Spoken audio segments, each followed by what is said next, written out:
Bismillahirrahmanirrahim.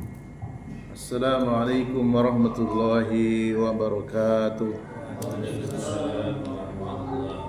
Alhamdulillahi tayyiban mubarakan fih kama yuhibbu rabbuna wa yarda. Ashhadu an la ilaha illallah wahdahu la syarikalah wa ashhadu anna Muhammadan abduhu wa rasuluh.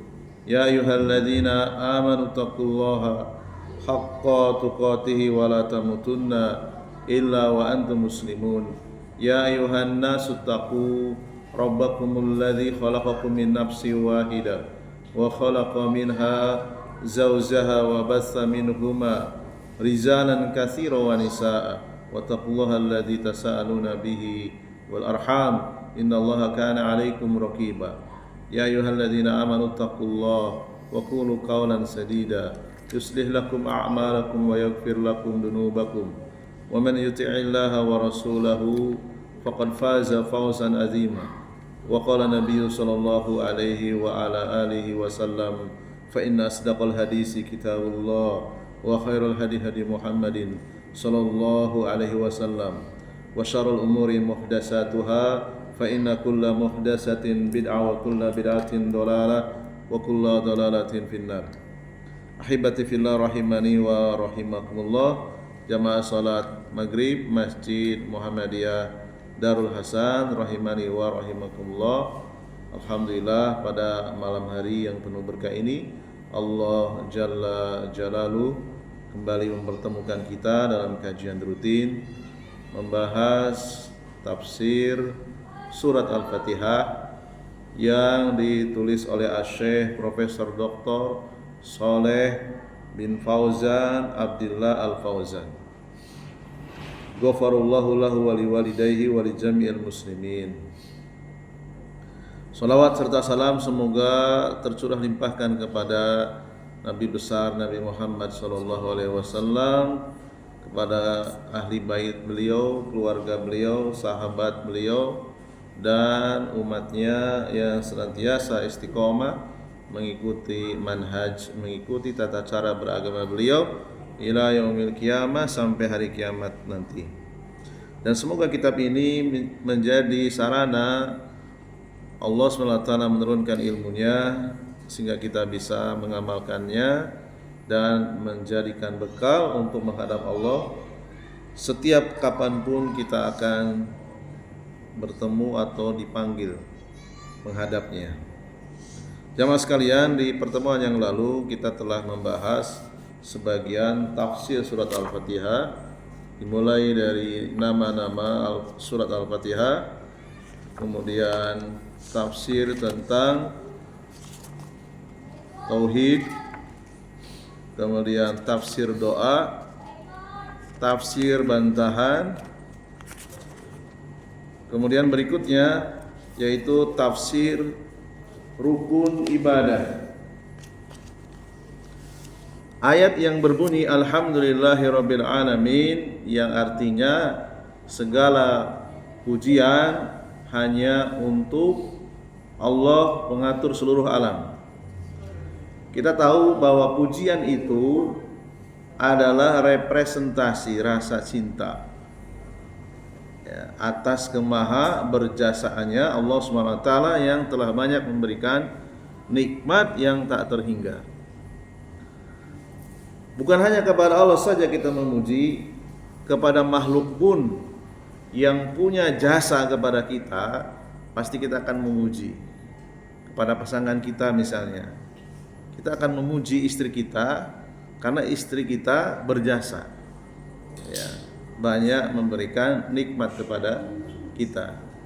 Dan juga orang lain yang memberikan jasa, memberikan nikmat, entah itu nikmat makanan, nikmat berupa harta, nikmat mau mendengarkan keluhan kita, atau nikmat memberikan ilmu yang bermanfaat untuk kita, pasti kita akan merasa berhutang budi.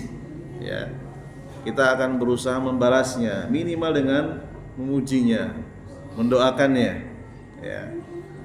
Apalagi Allah SWT yang banyak memberikan nikmat yang tidak bisa kita hitung.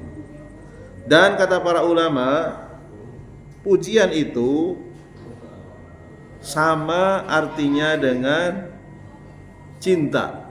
Ya. Kita memuji itu karena kita memiliki rasa cinta. Ya. Dan cinta ini kata para ulama adalah rukun nomor pertama yang harus dihadirkan di dalam hati ketika kita beribadah. Jadi ibadah itu bukan sekedar menggugurkan kewajiban, tapi ibadah itu kita lakukan karena kita cinta kepada orang yang menyuruhnya, sebagai bentuk rasa syukur kita kepada Yang Maha Kuasa. Kita rela melakukan sholat sehari 5 kali, rela untuk berpuasa, rela untuk berhaji bagi yang mampu, rela untuk mengeluarkan zakat bagi yang mampu. Kerelaan itu didasari dari rasa cinta. Jadi cinta itu rukun ibadah. Ya. Kemudian yang kedua, ayat yang berbunyi Ar-Rahmanir Rahim. Allah memiliki nama Ar-Rahman yang artinya pemilik rahmat yang sangat luas, diberikan kepada orang yang beriman maupun kepada orang yang kafir. Allah memiliki nama Ar-Rahim. Allah memberikan nikmat khusus kepada orang yang beriman saja, yaitu hidayah, hidayah ilmu dan hidayah mengamalkan ilmu.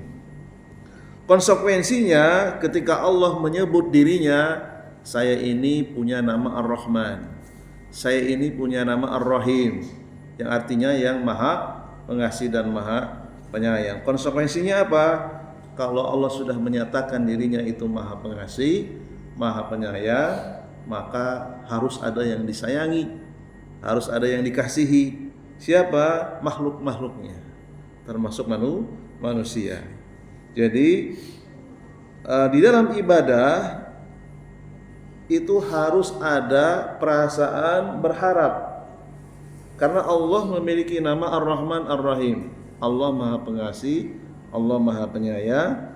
Kita ketika beribadah itu harus ada perasaan berharap ibadah kita diterima, berharap kesalahan kita dihapus, berharap kita diberikan balasan surga.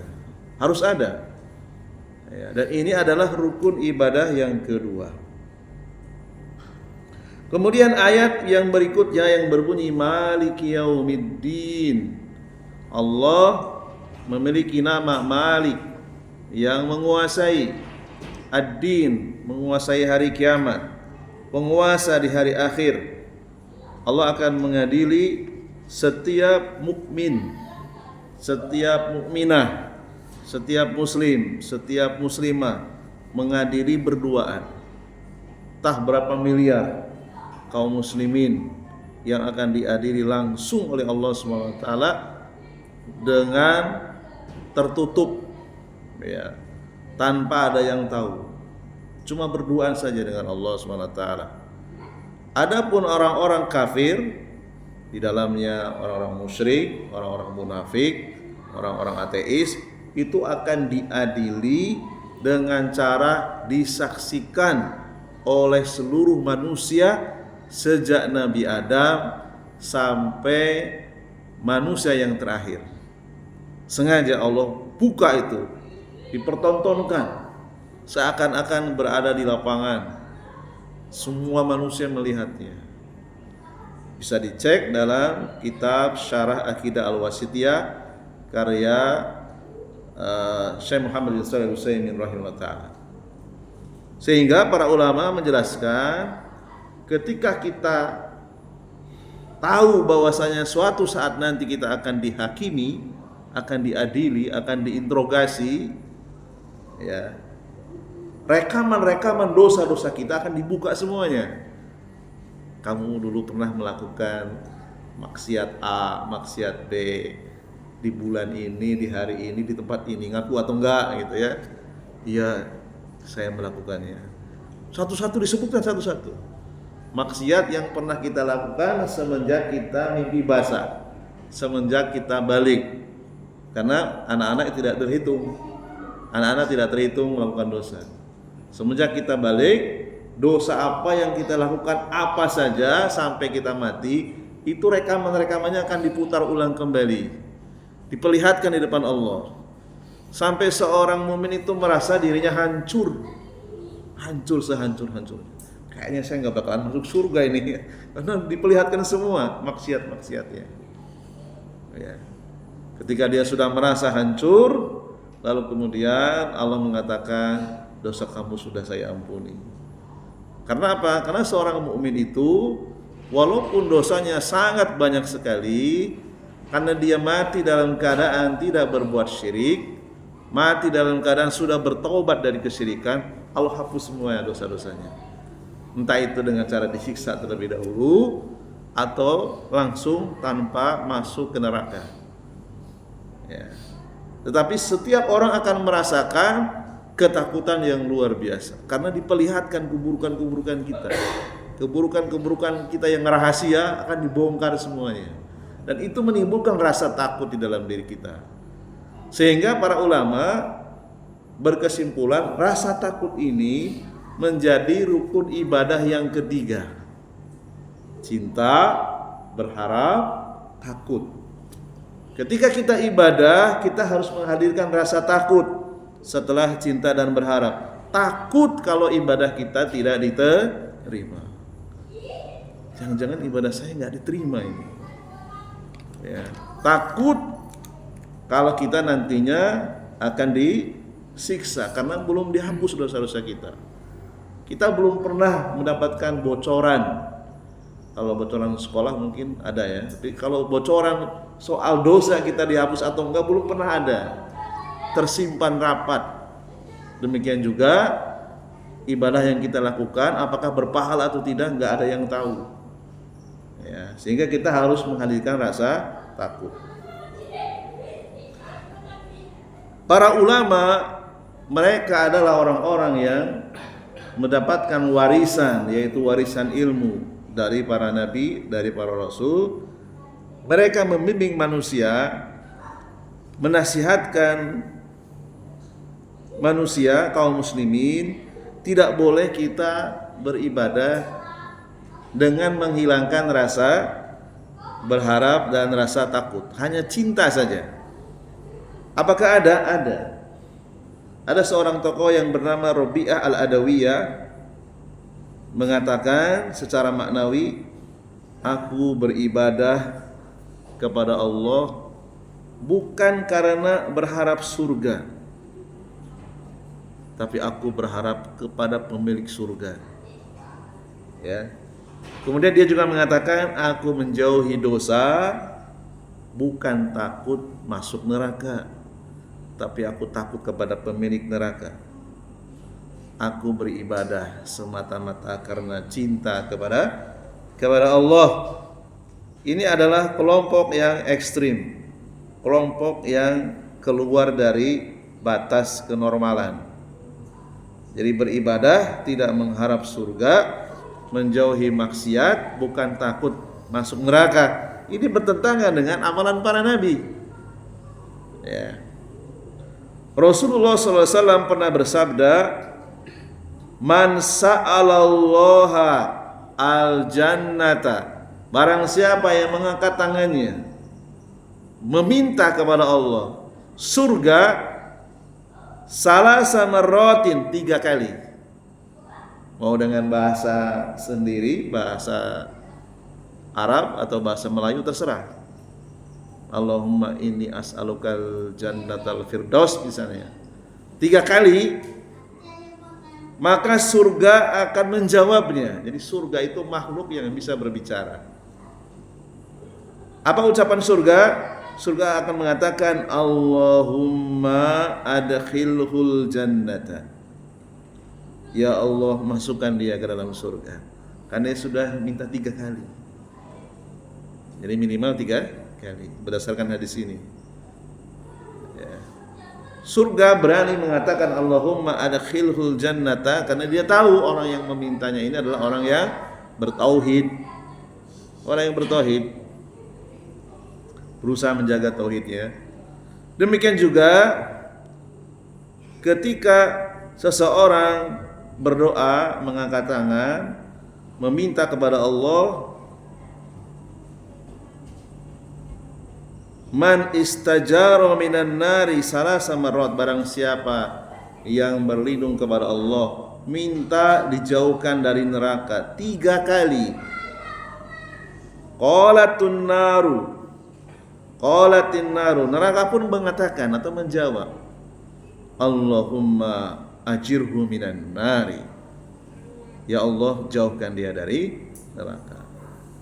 Jadi surga dan neraka itu bisa berbicara. Walau alam seperti apa bicaranya tidak dijelaskan secara detail, ya kan? Apakah menjawabnya dengan tulisan atau dengan suara, walau alam nggak tahu, ya. Hadis ini hadis yang sahih dan telah diteliti kesahihannya oleh Syekh Al-Albani. Ya, jadi orang yang berharap surga justru sesuai dengan perintah Rasul, sesuai dengan sunnah Rasul. Orang yang berlindung dari neraka, takut dengan neraka, ini juga sesuai dengan sunnah Rasul. Jadi ucapan orang tadi yang mengatakan saya beribadah tidak mengharap surga, saya menjauhi maksiat bukan karena takut neraka, bertentangan atau tidak? Bertentangan. Ya. Demikian juga Allah sebutkan dalam surat Al-Anbiya ayat yang ke-90, wa yad'unana raghaban wa rahaban wa kanu lana khashi'ina. Mereka para nabi dan para rasul berdoa kepada kami, kepada Allah, selain rasa cinta, mereka berdoa dengan menghadirkan rasa rogbah, rasa berharap, warrohbah, rasa takut. Ya, jadi persoalannya mengelola hati, ya, mengelola hati supaya hati kita ya berharap surga, ya juga takut dengan neraka, takut disiksa. Ya. Dan mereka adalah orang-orang yang khusyuk. Disebutkan lagi dalam hadis riwayat Bukhari dan Muslim, riwayat Bukhari nomor 38, riwayat Muslim nomor 760, dan ini sering kita dengar setiap tahun, man shoma Ramadan. Nah, barang siapa yang berpuasa di bulan Ramadan, Rasulullah mengatakan imanan, karena iman, wahtisaban. Apa makna wahtisaban? Maknanya adalah dengan mengharap pahala. Jadi kita berpuasa harus mengharap pahala. Ya. Ghufira lahu ma taqaddama min dzambi, maka dia akan diampuni dosanya yang telah lalu. Jadi perkataan Rabi'ah Al-Adawiyah tadi tidak sejalan dengan ucapan Rasulullah sallallahu alaihi wasallam. Justru kita harus berharap pahala. Berharap pahala ya juga berharap kepada Allah. Ya. Kemudian kata para ulama, tidak boleh beribadah meninggalkan perasaan cinta dan perasaan takut, hanya mengandalkan rasa berharap saja.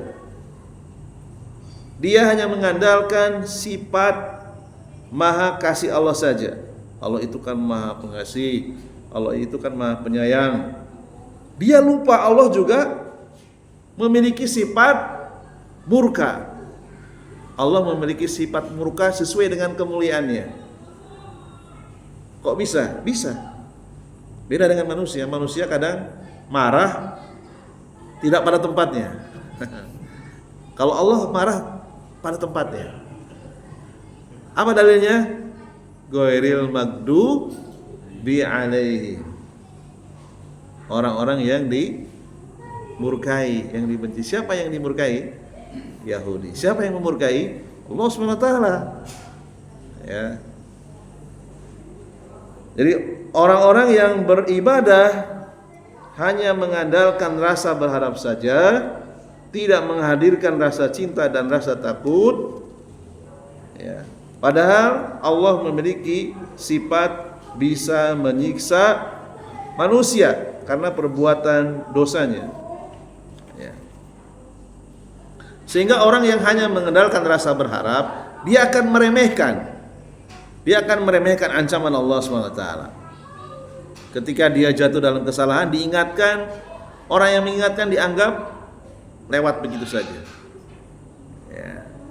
Siapa mereka? Orang-orang yang meremehkan ancaman Allah, yaitu orang-orang Murji'ah. Orang-orang Murji'ah itu berasal dari kata arja'a, yurji'u, irja'a. Ya. Orangnya disebut Murji'ah. Ya. Makna Murji'ah itu artinya orang yang suka menunda-nunda amalan soleh. Baca Qur'annya nanti aja lah, nanti masih lama, akhirnya ditinggalkan. Sholat sunatnya nanti aja lah, ya, kan belum lewat jam 12 malam, nanti aja lah. Akhirnya nggak sholat sunat. Sholat wajibnya nanti aja, tanggung. Akhirnya dia nggak sholat wajib. Ya. Orang-orang Murji'ah, orang yang menunda dari bertobat, tobatnya nanti sajalah kalau sudah tua, gitu ya. Nah, ini akibat orang yang beribadah hanya mengandalkan rasa berharap saja. Jadi dia menunda-nunda amalan baik, menunda-nunda taubat. Ya. Sementara Rasulullah SAW pernah mengatakan, ittaqi da'watal madlumi, takutlah kamu dengan doa orang yang terzolimi, orang yang dizolimi, baik itu hartanya atau nama baiknya, kehormatannya. Fa innaha, sesungguhnya doa dari orang yang terzolimi, laisa bainaha wa bainallah, antara orang yang dizolimi dengan Allah tidak ada penghalang. Artinya apa? Pasti dikabulkan. Hadis riwayat Bukhari nomor 2268. Hadis ini mengajarkan kepada kita apa? Hendaknya kita memiliki rasa takut kepada doa orang yang pernah kita zolimi. Walaupun mungkin hukumannya tidak sekarang, hukumannya bisa 10 tahun yang akan datang, 20 tahun yang akan datang, 30 tahun yang akan datang, ya. Atau bisa seketika itu juga, ya. Dan ini banyak kejadian, banyak pengakuan, banyak kisah nyata. Orang-orang yang dizolimi, kemudian dia untuk mendapatkan keadilan dia tidak mendapatkannya, lalu dia mengangkat tangannya, minta Allah yang membalasnya. Dan betul, balasan itu datang kepada orang yang menzolimi, walaupun mungkin nunggu antrian dulu, ya. Karena yang dizolimi dia banyak sekali kan. Si A mendoakan, si B mendoakan, si C mendoakan. Tahun ini balasan si A yang mendoakan, tahun depan B, tahun depannya lagi si C. Antri. Antri. Ya. Jadi kita harus punya rasa takut. Makanya ketika kita berbuat jahat, kita tahu betul kalau kita pernah berbuat jahat, segera untuk minta dihalalkan. Apapun pengorbanannya harus kita relakan. Kalau dia minta harta, kasih. Kalau dia minta dituntut, ya, untuk mengatakan bahwa diri kita ini salah di depan umum, ya harus dipenuhi. Umpamanya kita merusak kehormatan seseorang di Facebook misalnya, kan seluruh dunia bisa lihat semua. Saya akan memaafkan kamu. Syaratnya kamu harus meminta maaf di depan publik, ya harus dipenuhi. Selama dia tidak minta dihalalkan, maka selama itu pula dia terancam dengan doa orang yang dizolimi. Misalnya kita ngeprank jamaah pengajian menggunakan gelar palsu, selama dia tidak minta maaf, mungkin orang yang dizolimi mungkin nggak sadar, ya kan? Tapi ada beberapa orang yang tahu kalau gelarnya itu hasil beli, belakangnya SPDI hasil beli misalnya. Dia tidak minta maaf. ya maka suatu saat dia akan dituntut oleh orang-orang yang pernah dia bohongi. Walaupun mungkin sudah diingatkan, dihapus gelarnya, tapi kan dia belum minta maaf. Di depan umum belum minta maaf dia. Maka orang-orang yang pernah dia bohongi suatu saat akan menuntut. Ya. Maka takutlah, kata Nabi, doa orang yang terzalim. Orang yang kita bohongi, orang yang kita tipu, orang yang kita curangi, itu harus segera minta dihalalkan. Kalau harta harus kembalikan. Nama baik juga harus dipulihkan, dibersihkan, ya. Nah, ini terkait dengan Murji'ah, yaitu orang yang beribadah hanya mengandalkan rasa berharap saja, meninggalkan perasaan cinta dan takut. Kemudian para ulama juga berpesan, tidak boleh juga kita beribadah yang dihadirkan rasa takut saja. Rasa cinta nggak ada, rasa berharap nggak ada. Biasanya orangnya sangat serius sekali. Jadi khawarij itu berasal dari kata khoriju. Kharaja yahruju khurujan. Khorijun. Ya. Khorijun artinya orang yang keluar melakukan kudeta kepada pemerintah yang pimpinannya beragama Islam, itu khawarij. Ya. Jamaknya khawariju. Bentuk tunggalnya khoriju. Karakter mereka adalah orang yang gampang sekali mengkafirkan saudaranya Muslim yang berbuat dosa karena kebodohan. Awalnya membid'ah-bid'ahkan sembarangan, ya, membid'ahkan tanpa ilmu. Ya. Ustaz, boleh nggak ngaji dengan Ustaz A? Jangan, tidak direkomendasikan.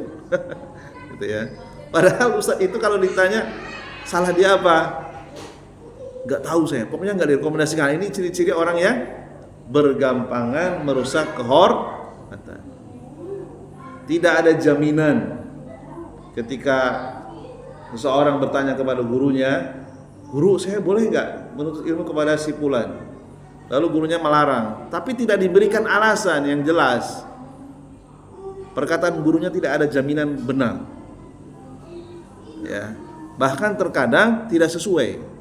Namanya juga penilaian manusia. Gurunya itu kan manusia, penilaiannya bisa benar bisa salah. Contoh, seorang Khalifah Umar bin Khattab radhiyallahu anhu, beliau adalah orang yang dijamin masuk surga. Pernah memberikan rekomendasi kepada Abdurrahman bin Muljam, seorang yang hafal Quran. Penduduk Mesir direkomendasikan belajar dengan Abdurrahman bin Muljam, karena Umar bin Khattab tahu orang ini ahli Quran. Ketika Umar bin Khattab meninggal dunia, orang ini tidak istiqomah. Tadinya ahlu sunnah. Dengan berjalannya waktu dia berubah menjadi seorang khawarij yang gampang sekali mengkafir-kafirkan kaum muslimin. Berarti kan rekomendasi Umar bin Khattab berlaku atau tidak? Tidak berlaku lagi. Apalagi selain Khalifah Umar bin Khattab.